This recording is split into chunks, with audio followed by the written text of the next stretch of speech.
Hello everyone, welcome to my mini blog. কেমন আছো সবাই? আশা করছি সবাই খুব ভালো আছো আর আমিও খুব ভালো আছি।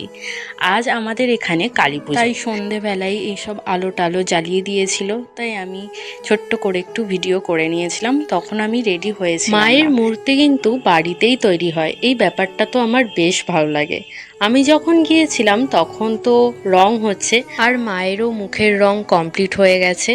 তারপর শুরু হলো মালা পরানো আর সাজগোজের যত গয়না ছিল সব কিছু পরানো হলো। অনেক বড় বড় মালা পরা ছিল, আমার দেখতে তো ভালো লাগছিল, অনেকক্ষণ বসে বসে দেখছিলাম। তারপর চলে এলাম, তারপর আমি আর আমার দিদি রেডি হয়ে চলে এলাম আর এসেই দেখলাম ফুচকা আর পকোড়া স্টল বসে গেছে। তাই আর দেরি না করে ফুচকা আর পকোড়া খেয়ে নিলাম।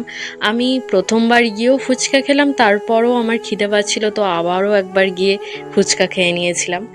তারপর চলে এলাম পুজোর কাছে। এখানে তো মাকে বসিয়ে দিয়েছে আর পুজোর জোগাড়ও চলছে।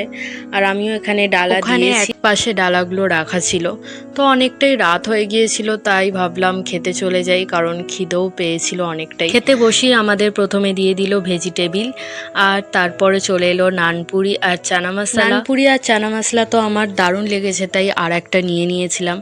সব রান্নাই ভালো ছিল, কিন্তু একটু ঠান্ডা হয়ে গিয়েছিল, তাই তারপরেই চলে এলো ফ্রায়েড রাইস, আলুর দম আর চিলি পনির। আমি তো চিলি পনির দিয়েই রাইসটা খেয়েছিলাম, কারণ চিলি পনির দিয়েই ভালো লাগছিল। তারপরেই চলে এলো চাটনি, পাঁপড়, মিষ্টি। সব রান্নাই ভালো হয়েছিল, কিন্তু ওই যে ঠান্ডা হয়ে গেছিল তাই। আর সব শেষে খেয়ে নিলাম কোল্ড ড্রিঙ্কস। তারপর ওখানে একটু বসেছিলাম, কারণ পুজো হচ্ছিল বলে পুজো দেখছিলাম বসে বসে। তো চলো এবার চলে যাব বাড়ি। তো ভিডিওটা তোমাদের কেমন লাগলো অবশ্যই কিন্তু কমেন্ট করে জানিও, আর আমার চ্যানেলটাকে সাবস্ক্রাইব করতে ভুলো না, কারণ পরের ভিডিওগুলোও দেখার জন্য।